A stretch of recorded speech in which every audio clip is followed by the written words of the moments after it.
She thought she was being helped. A flat tire on a lonely road, and a polite boy who appeared out of nowhere. But what Linda didn't know was that his kindness wasn't random. It was connected to a crime the town had been trying to forget. This story takes place in Woodland Ridge, Missouri, a quiet rural town where everyone knows everyone. Linda Walker, 42 years old, a night shift nurse and a mother of two, was heading home after a grueling 12-hour shift. She always took the same road, County Road 17, a stretch of highway locals avoided after dark. But when you're tired, you stick to routine. It was nearly 11:45 p.m. when Linda felt her steering wheel shake.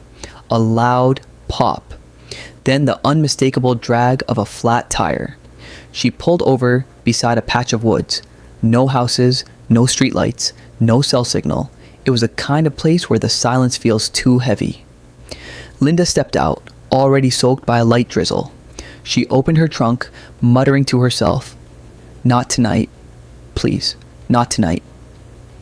She had just managed to loosen the first lug nut when she heard an engine behind her. A small pickup truck rolled to a stop. Out stepped a boy, 17 years old, skinny, wearing a gray hoodie and worn-out sneakers. His hair was shaggy and he looked shy, almost nervous. "Ma'am, you need help?" he asked. Linda froze.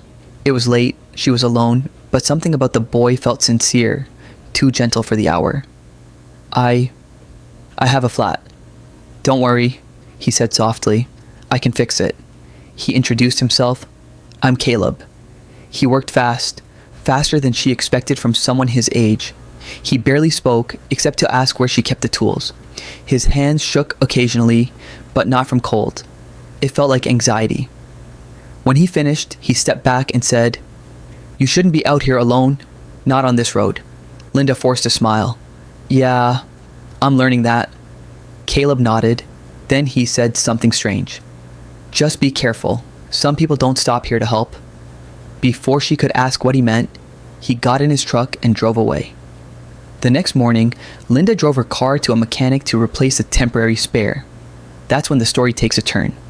The mechanic, an older man named Rick, stared at her new tire, confused.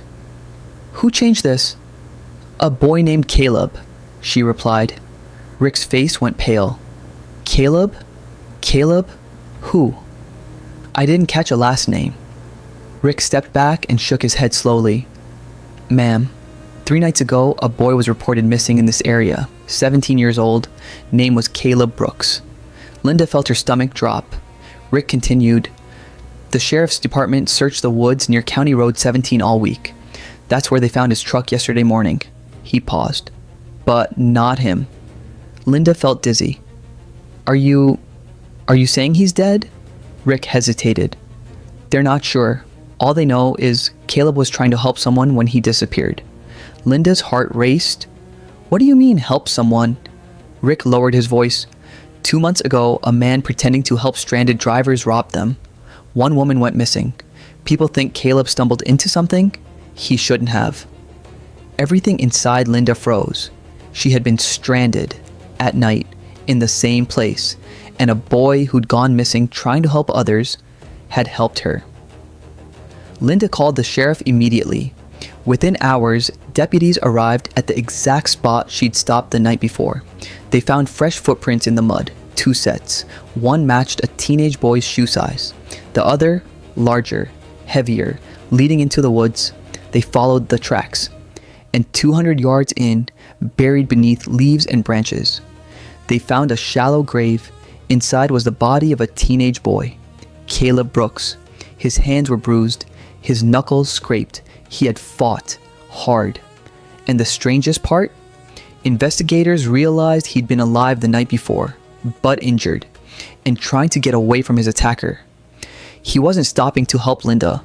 He was stopping to hide, and he warned her because he knew the attacker was still nearby. The predator who'd been stalking stranded drivers was likely watching them both. The man responsible, a drifter named Kyle Denton, 38, was arrested 3 weeks later, hiding in an abandoned shed. He had tools, zip ties, and belongings from all 3 victims. Linda testified that if Caleb hadn't stopped that night, she likely would have been the fourth. Today, she visits Caleb's grave every October, not because he saved her tire, but because he saved her life. She often thinks about his trembling hands, his nervous glances towards the woods, and how he said, "Some people don't stop here to help."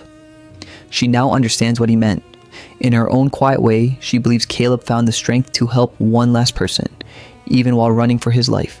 Sometimes, the biggest heroes are the ones who never get to tell their own story.